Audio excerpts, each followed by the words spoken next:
reply to that question. Honourable members, we have one last question.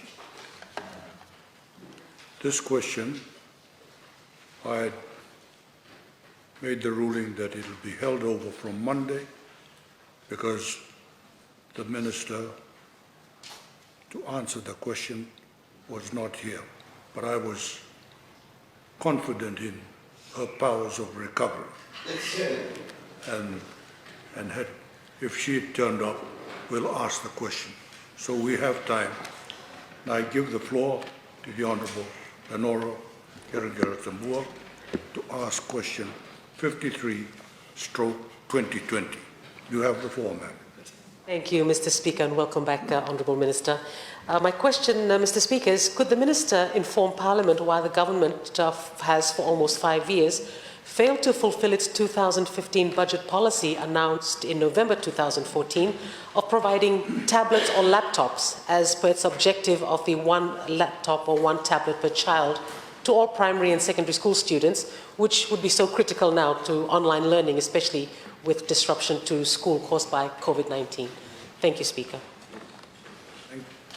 Thank you. And Honourable Minister, you have the floor. Thank you, Mr. Speaker, sir, and I thank the Honourable Member for the question. Mr. Speaker, sir, the One Laptop Per Child project was a response to the call from the Ministers of Education to implement the initiative in Pacific Island countries in 2007.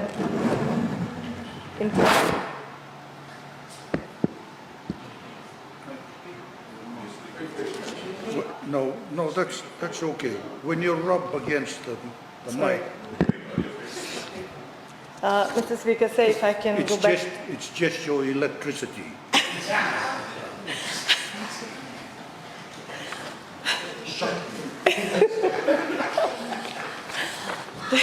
Thank you, Mr. Speaker, sir. I think we needed that bit of humour, but please allow me to go back to that again. Honourable Member, thank you for the question. Mr. Speaker said the One Laptop Per Child project was a response call from the Ministers of Education to implement the initiative in the Pacific Island countries in 2007. In 2008, pilot programs began in Nauru, Niue, Solomons, PNG and Vanuatu, and this was done to bridge the digital divide at primary school level, targeting children aged 6 to 8 years old in their own communities.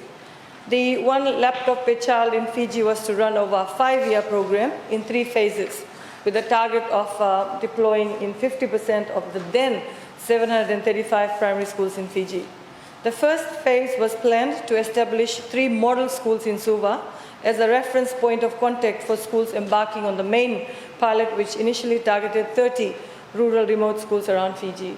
In July 2011, a donation of 15 laptops from the One Laptop Per Child Foundation to the Japan Pacific ICT Center at the USP campus at Laudala Bay was made to conduct teacher training on one-to-one approach. In 2014, $800,000 from the ministry's budget was allocated for the One Laptop Per Child initiative. The project was to be completed in various phases, and as part of the first phase, the ministry identified 3 primary schools in Suva to trial these programs. They were Draimba Primary School, Namboa Primary School, and Navesi Primary School. The Bank of the South Pacific then came on board to donate laptops to these 3 schools in phase 2.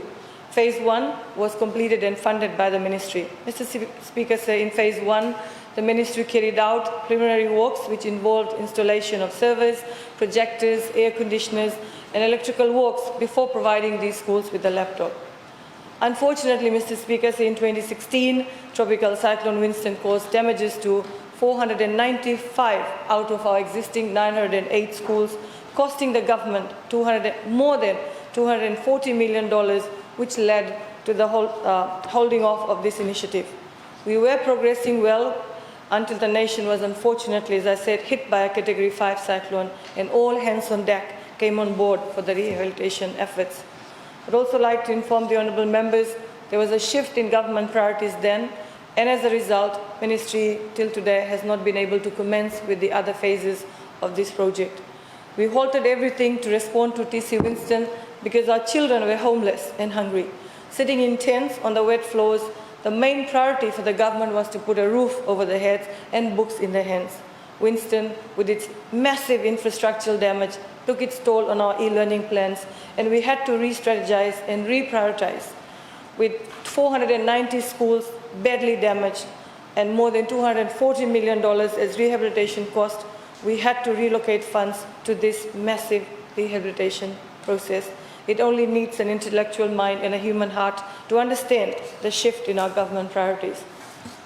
Mr. Speaker, during Winston rehabilitation process, technology was the last thing on our minds when our children had no classrooms, no books, and no learning resources. We do understand the need for online learning, especially when our children are home now due to closure of schools as a preventive measure for COVID-19. But we also need to understand other factors such as accessibility, affordability, and connectivity that will create a digital gap, which is why we are providing various forms of supplementary educational resources so that every child across the country can have access to this during these hard times. The Ministry's mission and the government's mission is to provide quality, equitable, and accessible education to all. While we understand that we need to benchmark quality to international standards, equity and accessibility are two other angles which we cannot overlook at any point in time. Fiji First government has made significant improvements in the areas of ICT. The massive trans-Pacific telecommunication network that stretches 270 kilometers across the sea today provides 95% of Fijians with access to cellular data. The South Cross Cable project has not only solved our connectivity issue, but the deregulation of the telecommunication industry has provided improved quality and economical prices for high-speed internet. Mr. Speaker, the Digital Fiji initiative of Fiji First government will continue to advantage all Fijians, and our ministry is also taking advantage of the Walasi platform, which is part of this initiative to provide educational video content for the children of Fiji. As a way of background information, Mr. Speaker, today we have about 56 out of our 908 schools which have no connectivity, and we are working with our partners to ensure that we provide these schools with VSAT, which is very small aperture modems, and Walasi is part of that.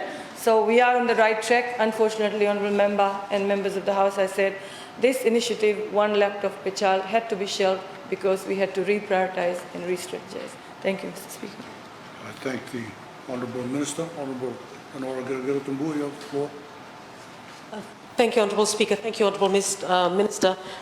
Just one final question, Honourable Minister. The last time we asked about school rehabilitation after Tropical Cyclone Winston, I think there was a question specifically from the opposition side in regards Yatata district.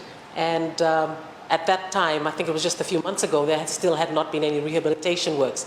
And you had given us your word that in 2 weeks' time, materials would arrive at Yatata. Could you just update us on that, please? Yes, Mr. Speaker, if I can just respond to that. It's a totally different question, but as a way of background. And as a way of background, materials have arrived at the village, and unfortunately we are faced with this crisis, but work is in progress, and we hope to fully complete the TC Winston rehabilitation programs in the near future. Thank you. Thank you. Thank the Honourable Minister. Honourable members, that brings to the end our agenda for today, and I'd like to thank all honourable members for your contribution to today's sitting. Parliament is now adjourned until tomorrow morning at 9:30 a.m. We adjourn.